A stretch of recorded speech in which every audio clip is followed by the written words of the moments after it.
Assalamualaikum warahmatullahi wabarakatuh. Om Swastiastu dan selamat pagi. Perkenalkan, nama saya Gusti Hendri Widyastuti dengan NIM F1D2 21019 akan mempresentasikan tugas mata kuliah Teknologi Bioproses mengenai pengelolaan limbah secara anaerob melalui anaerobic ponds. Baik, langsung saja. Soal pertama mengenai jelaskan mekanisme pengelolaan limbah secara anaerob melalui anaerobic ponds.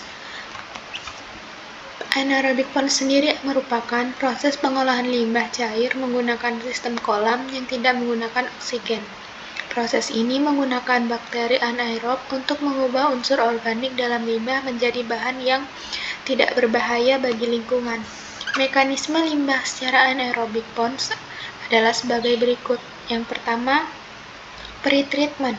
Pretreatment adalah tahap awal yang bertujuan untuk mengunci kadar zat padat, zat organik, dan zat kimia yang tidak diinginkan dalam limbah.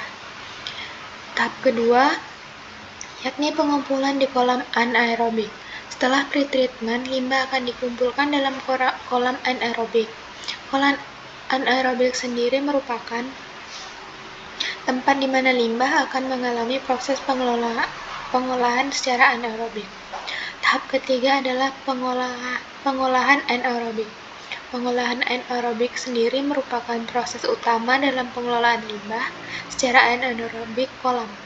Proses ini digerakkan oleh bakteri anaerobik yang tinggi yang akan mengubah zat organik menjadi biogas dan lumpur. Pengolahan anaerobik umumnya dilakukan dengan beberapa tahapan. Yang pertama, hidrolisis. Tahap hidrolisis merupakan tahap awal dalam proses pengelolaan limbah anaerobik.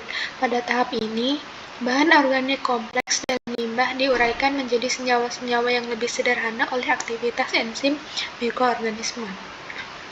Tahap kedua, asidogenesis. Setelah tahap hidrolisis, senyawa-senyawa sederhana yang dihasilkan akan mengalami proses asidogenesis.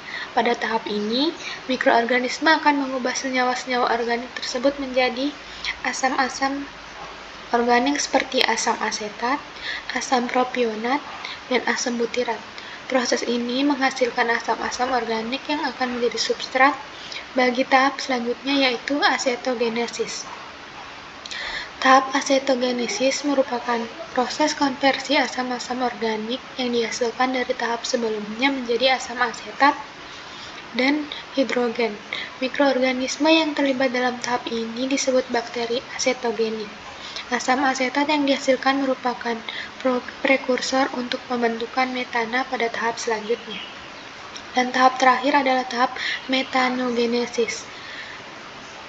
Tahap terakhir dalam proses pengolahan limbah anaerobik adalah metanogenesis. Pada tahap ini, metana atau CH4 dan karbon dioksida atau CO2 dihasilkan melalui reaksi kimia antara asam asetat, hidrogen, dan karbon dioksida dengan bantuan mikroorganisme metanogen. Gas metana yang dihasilkan dapat dimanfaatkan sebagai sumber energi alternatif atau dapat dilepaskan ke atmosfer. Tahap mekanisme selanjutnya adalah sedimentasi. Pada bagian bawah kolam anaerobik, material yang telah terurai akan mengendap membentuk lumpur atau sedimen.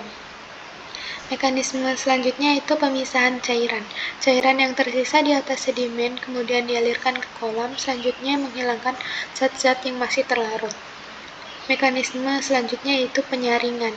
Penyaringan sendiri dilakukan untuk memastikan limbah yang keluar dari kolam anaerobik telah bersih dan menghilangkan zat-zat padat yang masih tersisa.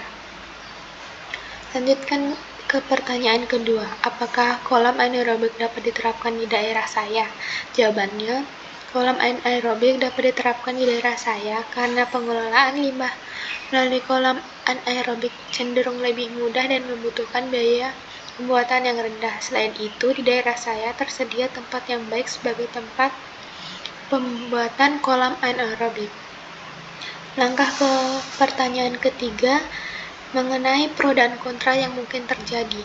Jawabannya, pro yang mungkin terjadi ialah adanya pengelolaan limbah yang mudah, biaya operasional yang rendah, dan menghasilkan biogas. kontra yang mungkin saja terjadi, yaitu membutuhkan ruang yang luas, berpotensi menyebabkan emisi gas rumah kaca, membutuhkan pemeliharaan. Selanjutnya, pertanyaan keempat ialah solusi dan cara mengatasi pro dan kontra. Jawabannya, masalah utama dari adanya kolam anaerobik ialah adanya potensi emisi gas rumah kaca. Cara yang dapat dilakukan untuk mengatasi hal ini adalah dengan menggunakan biogas yang dihasilkan sebagai bahan bakar alternatif dan mengurangi penggunaan bahan bakar fosil.